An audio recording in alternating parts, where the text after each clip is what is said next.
Greetings, judges. We are the students from TAPMI Manipal. In this podcast, we will discuss about the challenges and triumphs faced by the brand Hippo Chips. And this will offer valuable insights into the world of branding. But before starting this podcast, it's very important for us to know about the brand itself. So, Abhinav, will you please tell about the brand Hippo?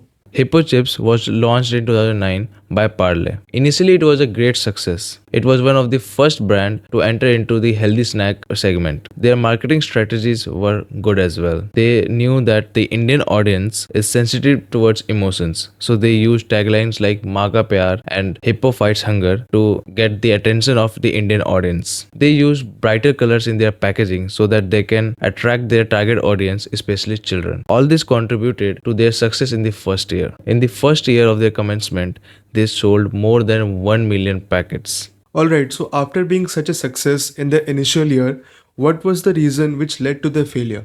The reason for their failures were being ahead of time. They launched a healthy snack when people were not much health conscious. People used to have snacks for the sake of taste, not for health benefits and all. Also, they launched their social media campaigns way early when people were not much active on social media.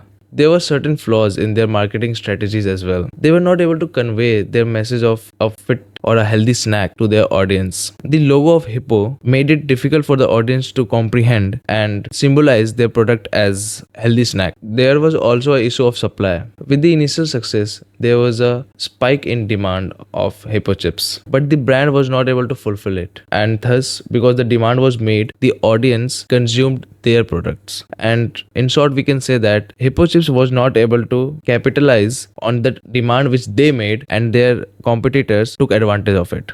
Now, we arrive to the most important segment of this podcast, which is the revival of the brand. So, if we want to relaunch the Hippo Chips, what innovations and changes in strategy should be applied? As I told earlier, they were ahead of their time, but now it's the time where they can implement the same plans they did, which didn't work back then but can work right now. The Plenty campaign, which was used by them earlier, can work in this time because now all of us, or most of us, I would say, are active on social media.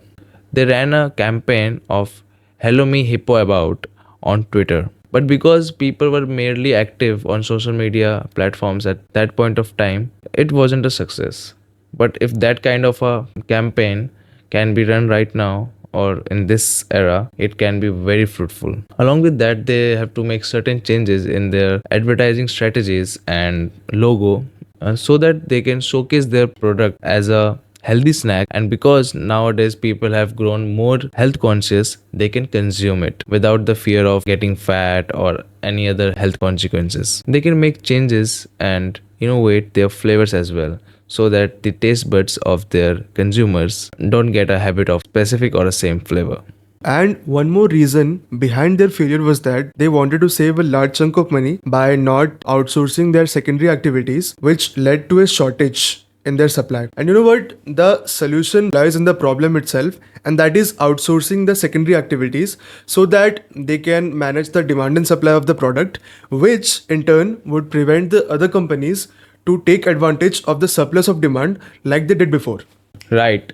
And they ended up sacrificing their own business. To sum it up, if we want to relaunch the Hippo Chips brand, we will outsource the secondary activities so that the overall productivity will improve, which will lead to the increase in supply to meet the demand level of the consumers. And then we will make some slight tweaks in the advertising strategies of the company by redesigning the logo. For example, right now there is a bulky image of a hippo on the packet. We can change the design by removing that and putting a image of a slightly muscular hippo so that the consumers will get a clear message of the product that it's a healthy snack. We will also continue using the similar social media marketing strategies like the Plant Tea campaign, which they implemented on Twitter back then. At that time it was way ahead of time because not much of the users were present in the internet, but right now it is the perfect time. And finishing off, we will also continue using the emotional taglines like Maka Pyar, because these taglines, they never get old. That's all from our side. I hope you found this podcast informational, and